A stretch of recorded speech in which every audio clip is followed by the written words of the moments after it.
Absolutely. Here's the full audiobook script for Chapter 2. Emotion is the enemy of consistency.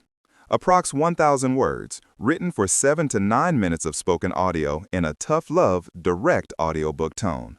Chapter 2. Emotion is the enemy of consistency. You can't build a disciplined life on emotional ground, because emotions shift, moods change, motivation fades. If your consistency depends on how you feel, you'll never reach greatness. Emotion is the enemy of consistency. That's the truth. That's the battle you're fighting every single day, not against the world, not against time, but against yourself. You have a choice. You can live led by your emotions or ruled by your discipline. That's the key. When you live emotionally, you live reactively. You act only when you feel like it. You show up only when you're inspired. You perform only when life is comfortable. But consistency demands something different. It demands neutrality.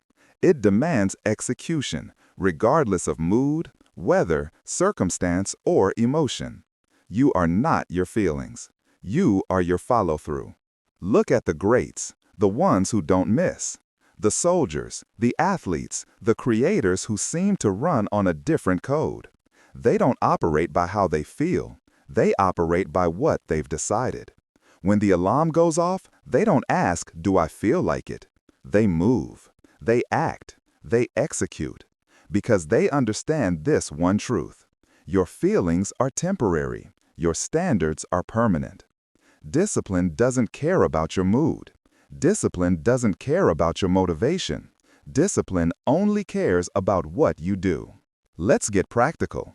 There will be mornings you don't want to train, nights when you don't want to study, days when you feel empty, uninspired, completely drained. But emotion is not a reason to stop. Emotion is simply data, not direction. You can acknowledge it, but you don't obey it. You don't let it dictate your behavior. You feel it, then you move anyway. That's the power of emotional neutrality. It's not about ignoring your feelings. It's about refusing to let them lead. Think of a surgeon. When they walk into the operating room, they don't have the luxury to feel emotional. They don't pause because they're tired. They don't cancel because they don't feel ready. They execute. Because a life depends on their consistency. Your life depends on yours. You have to stop chasing emotional highs. Stop chasing motivation. Stop chasing the perfect mindset. That's emotional addiction disguised as growth. Real growth is doing what needs to be done, especially when you don't feel like doing it. That's discipline. That's control. You are not your feelings. You are your follow-through. Here's the pattern that ruins most people. They feel inspired, they start strong. Then emotions dip, life gets heavy, the mood changes, and they stop. They restart again when it feels good, and the cycle repeats. That's why they never build momentum. That's why they never finish anything. They keep trying to ride emotional waves instead of building emotional anchors. You have to anchor your actions to your principles, not your moods. You have to decide who you are on the days you feel nothing. That's the difference between emotional people and disciplined people. Emotional people need to feel right to act right.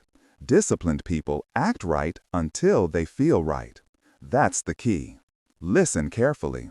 Your emotions are not truth. They're signals. They're momentary. They fluctuate based on sleep, nutrition, people, weather, pressure. You can't trust them to guide your consistency.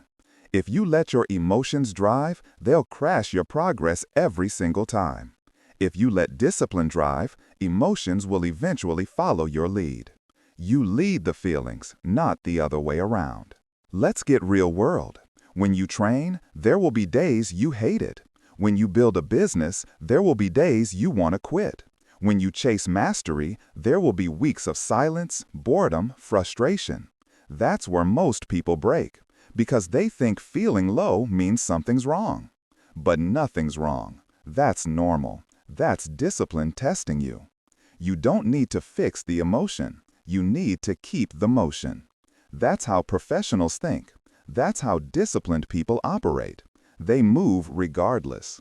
You are not your feelings. You are your follow-through. Here's what to do when emotion hits. 1. Pause. Don't react. Take one breath. Observe the feeling. Don't attach meaning. You're not tired. You're just feeling tired. You're not unmotivated. You're just experiencing a dip. 2. Redirect. Instead of asking, "How do I feel?" ask, "What needs to be done?" Replace emotion with execution. 3. Repeat. Every repetition of this process strengthens your emotional control. Every time you move while emotional, you build mental muscle. That's how you build resilience. That's how you train stability.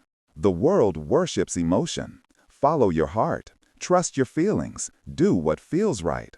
That advice keeps people weak. Because emotions lie. They change with every failure, every comment, every setback. If you live chasing comfort, you'll never catch consistency. Stop trying to feel right all the time. Start doing right all the time. Consistency doesn't come from emotion. It comes from standards. You show up because it's what you do, not because it's what you feel. You have to separate yourself from your emotions like a soldier separates from noise in battle. If you panic, you lose clarity. If you hesitate, you lose control. Discipline requires calm under chaos. It requires the ability to think, act, and execute even when you don't want to. That's emotional mastery. That's self-control. You can feel tired and still move. You can feel scared and still act. You can feel nothing and still execute. That's power. That's freedom. Because once emotion stops controlling you, nothing else can. Say it again. You are not your feelings. You are your follow-through. When you finally accept that, you become untouchable. You become the person who shows up on the bad days, who stays calm when others panic, who acts without waiting for emotional permission. That's consistency. That's discipline. That's what wins. So from this moment forward, stop letting your emotions decide your effort. Decide once, then act daily. Commit once, then show up forever. Don't chase feelings, command them. Don't wait for motivation, create movement. Because motion always builds emotion. That's the formula of the disciplined. You've learned to separate your emotions from your execution. You've built control under pressure. Now it's time to take that power deeper. You've mastered neutrality. Now let's talk about how to weaponize repetition, the engine of all discipline. Chapter 3. Do it bored, do it tired, do it anyway.